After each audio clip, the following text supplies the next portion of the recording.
2월 23일 목요일 천국의 용서란 제목으로 마태복음 18장 21에서 35절의 말씀입니다.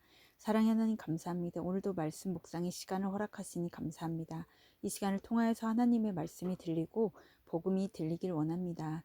말씀대로 믿고 살고 누리는 인생이 되게 하시며 오늘도 함께하여 주시옵소서. 감사드리옵고 예수님의 거룩하신 이름으로 기도드립니다. 아멘. 본문의 말씀입니다. 그때 베드로가 나와 이르되 주여 형제가 내게 죄를 범하면 몇 번이나 용서하여 주리까? 7번까지 하오리까? 예수께서 이르시되 내게 이르노니 7번뿐 아니라 7번을 70번까지라도 할지니라. 그러므로 천국은 그 종들과 결산하려 하던 어떤 임금과 같으니 결산할 때에 10,000달란트 빚진 자 하나를 데려오매 갚을 것이 없는지라. 주인이 명하여 그 몸과 아내와 자식들과 모든 소유를 다 팔아 갚게 하라 하니 그 종이 엎드려 절하며 이르되 내게 참으소서 다 갚으리이다 하거늘 그 종의 주인이 불쌍히 여겨 놓아 보내며 그 빚을 탕감하여 주었더니 그 종이 나가서 자기에게 100데나리온 빚진 동료 한 사람을 만나 붙들어 목을 잡고 이르되 빚을 갚으라 하매 그 동료가 엎드려 간구하여 이르되 나에게 참아 주소서 갚으리이다 하되 허락하지 아니하고 이에 가서 그가 빚을 갚도록 옥에 가두거늘 그 동료들이 그것을 보고 몹시 딱하게 여겨 주인에게 가서 그 일을 다 알리니 이에 주인이 그를 불러다가 말하되 악한 종아 내가 빌기에 내가 내 빚을 전부 탕감하여 주었거늘 내가 너를 불쌍히 여긴가 같이 너도 내 동료를 불쌍히 여김이 마땅하지 아니하냐 하고 주인이 노하여 그 빚을 다 갚도록 그를 옥졸들에게 넘기니라. 너희가 각각 마음으로부터 형제를 용서하지 아니하면 나의 하늘 아버지께서도 너희에게 이와 같이 하시리라. 아멘. 도움말입니다. 달란트는 저울로 다는 무게의 최대 단위로 시대와 나라마다 조금씩 가치가 달랐습니다. 신약 시대에는 약 20.4kg 정도였고 화폐 단위로는 6,000데나리온 드라크마에 해당되었습니다. 탕감하다는 빚이나 요금, 세금 따위에 물어야 할 것을 삭쳐주다라는 의미입니다. 데나리온은 신약 시대의 노동자나 군인의 하루치 삭슬 나타내는 로마인들이 발행했던 은전을 말합니다. 본문 요약입니다. 베드로가 예수께 형제가 죄를 범하면 몇 번이나 용서해야 하냐고 물으니 예수님은 7번을 70번까지라도 하라고 하십니다. 그러므로 천국은 종들과 결산하려는 어떤 임금과 같다고 하시며 10,000달란트를 탕감받은 자로서 100데나리온을 빚진 자를 불쌍히 여기는 것이 마땅하다고 하십니다. 오늘의 중보기도입니다. 전 세계의 전쟁터마다 성령에 감동된 자들이 전하는 말씀으로 참된 평화가 온전히 증거되게 하옵소서. 아멘. 본문 해설입니다. 첫 번째, 70번을 7번을 70번까지 21에서 22절의 내용입니다. 예수님 시대의 랍비들은 3번 용서하면 충분하다고 생각했기에 베드로는 7번까지 용서해야 하냐고 묻는 자신이 그들보다 더 낫다고 생각했을 것입니다. 그러나 베드로의 질문에 예수님은 7번씩 70번, 즉 형제를 용서하는 것에는 끝이 없다고 말씀하십니다. 그 이유는 우리가 모두 죄에서 벗어날 수 없는 사람이기 때문입니다. 내 힘으로는 용서할 수 없지만 내가 먼저 십자가의 은혜로 용서받은 죄인임을 깨닫고 날마다 말씀을 통해 그것을 기억할 때 주님의 사랑으로 용서할 수 있습니다. 적용 질문입니다. 잘못을 반복해서 하는 사람을 몇 번까지 용서할 수 있습니까? 두 번째 10,000달란트 빚진 자 23에서 34절의 내용입니다. 10,000달란트를 빚졌다는 것은 사람의 힘으로 도저히 갚을 수 없는 죄에 대한 무기력한 인간의 처지를 빗댄 것입니다.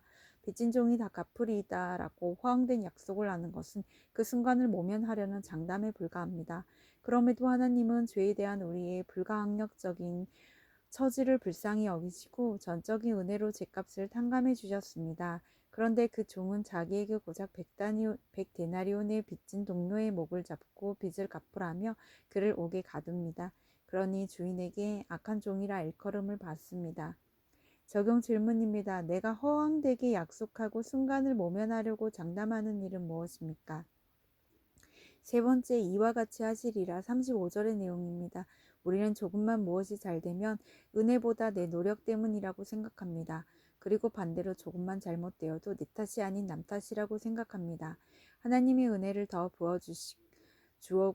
더 부어주고 싶으셔도 우리의 이런 교만 때문에 그렇게 하시지 못합니다. 100데나리온 빚진 자는 감옥에 갇히고 괴롭힘을 당합니다. 이런 처지를 당하니 하나님이 그의 빚을 갚아주십니다.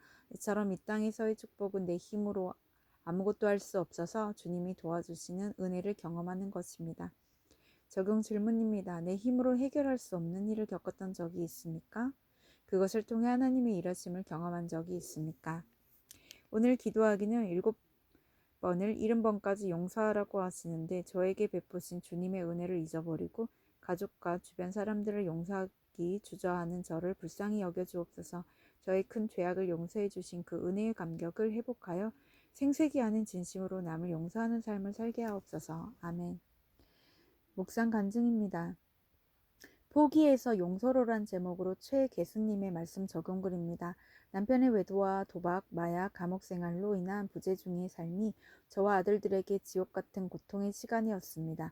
남편은 모든 재산을 탕진한 외에도 여전히 마약에 취해 한갑과 환청, 폭력과 욕설로 수십 년 동안 가족을 괴롭혔습니다. 저는 그런 남편과 진작에 이혼하고 싶었지만 하나님 앞에서 약속한 결혼이기에 그럴 수 없었습니다. 남편은 수십 번 제 앞에서 행동을 고치겠다고 다짐하고 약속했으나 번번이 지키지 못했습니다. 그 와중에도 저는 새벽 기도와 철야 기도, 금식 기도, 교회 봉사를 열심히 했지만 남편이 주는 고난을 이해할 수 없었습니다. 그래서 심각한 우울증과 공황장애로 고통을 받고 있을 때 하나님은 저를 말씀 묵상과 가정 중수의 사활을 걷는 공동체로 인도해 주셨습니다. 이후 저는 구속사의 말씀이 있는 공동체에서 제 고난을 나눔으로 내 안의 상처가 치유되었습니다. 그러자 남편이 어린 시절 가족으로부터 받은 상처가 떠올랐고 저 또한 남편의 아픔을 채울하지 못한 것을 알았습니다. 그리고 입으로는 하나님을 사랑한다고 하면서도 실상은 돈 우상을 섬긴 죄를 깨닫고 회개했습니다. 이렇게 나 같은 죄인을 끝없이 용서하시고 기다려주신 하늘 아버지의 사랑을 알게 되자 남편을 불쌍히 여기며 용서할 수 있게 되었습니다. 또한 남편의 중독은 하나님이 멈추게 해주실 것이라는 믿음도 생겼습니다. 이후 남편도 공동체에 속해 말씀을 들으면서 중독이 멈추어졌고 현재는 자신과 같은 중독자들을 위해 중독 재활 시설을 운영하고 있습니다. 이곳 형제들과 아침마다 큐티인으로 말씀을 묵상하며 하루를 시작하니 그들이 구원받는 역사가 일어나고 그들을 통해 그 가족까지 전도되고 있습니다. 만달란트 빚진 자처럼 저는 남편을 오랫동안 미워하고 정죄하며 살아온 죄인입니다. 이제 날마다 큐티하며 저의 악함과 부족함을 회개하면서 가겠습니다.